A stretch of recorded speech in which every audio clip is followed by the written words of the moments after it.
Salam sejahtera Malaysia, terima kasih kerana menonton video-video dalam channel ini. Sebelum kita mula, jangan lupa untuk tekan tombol subscribe, share, like dan komen. Let's go! Salam sejahtera dan selamat petang kepada semua pendengar terkini dari Mahkamah. Bung Mokhtar, fail rayuan Mahkamah tolak semak keputusan bela diri. Berita penuh.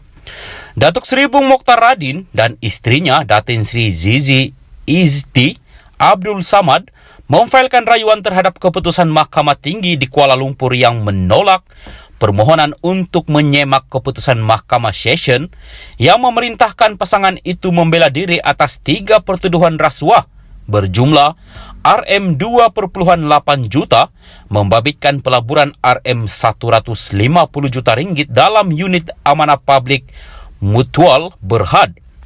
Timbalan Pendakwa Raya Low Chin Ho ketika dihubungi pemberita berkata, notis rayuan itu telah difailkan di Mahkamah Rayuan pada Jumaat lalu, 9 Disember.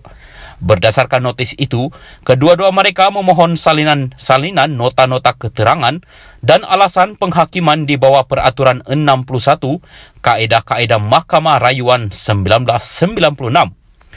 Low berkata, setakat ini prosiding bela diri kedua-dua tertuduh yang sebelum ini ditetapkan pada 3 Januari 9 hingga 13 Januari 2023 dikekalkan.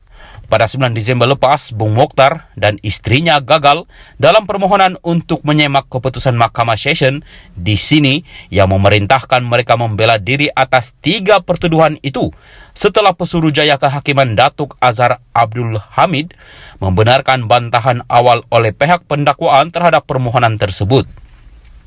Pada 3 Mei 2019, Bung Mokhtar didakwa atas 2 pertuduhan menerima rasuah sebanyak RM2.2 juta ringgit dan RM262.500 ringgit sebagai dorongan mendapatkan kelulusan Felkra untuk membuat pelaburan RM150 juta dalam unit amanah publik Mutual.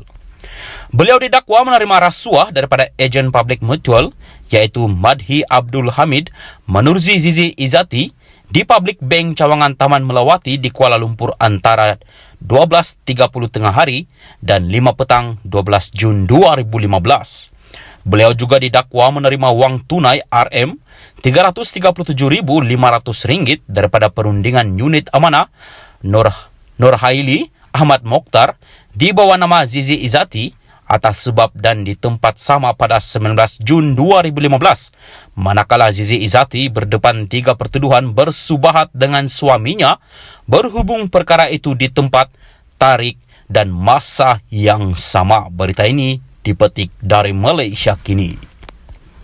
Salam sejahtera dan selamat petang. Berita terkini panas lagi panas. 4 kerusi Parlimen Sabah perlu dikosongkan, kata Peguam PN.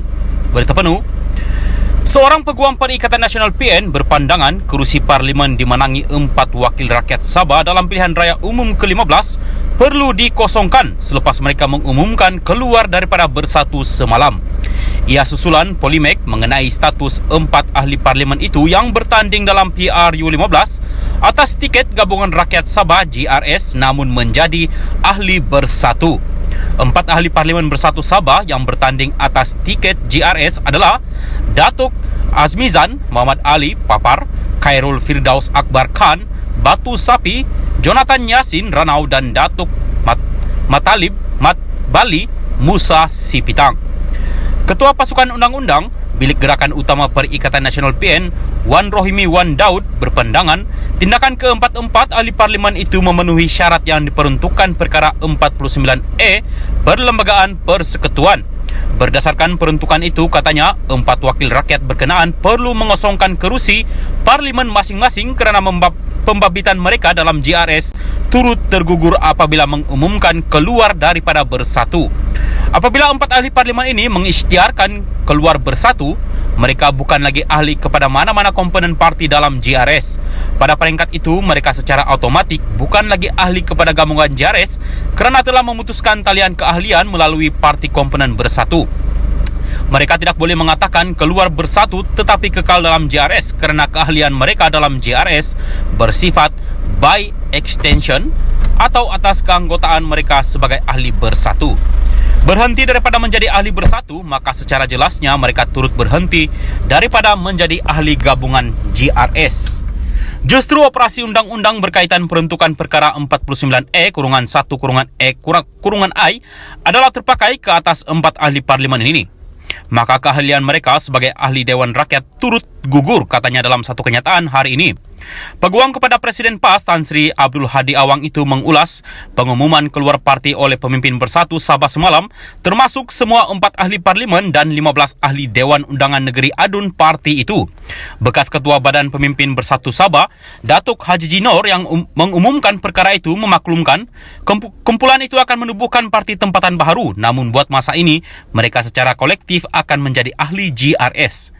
Terdahulu BH yang memetik Ketua Kluster Governance, Perundangan dan Pengurusan Majlis Profesor Negara, Profesor Dr. Nik Ahmad Kamal Nik Mohamad, berpandangan status 4 ahli parlimen dan 15 adun itu tidak gugur dan tidak perlu mengosongkan kursi yang disandang.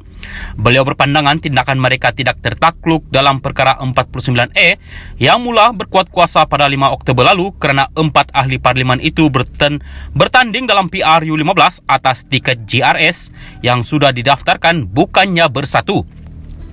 Katanya kedudukan 16 adun juga tidak terkesan memandangkan enactment, khususnya berkenaan larangan bertukar parti, belum diwartah untuk dikuatkuasakan di Sabah.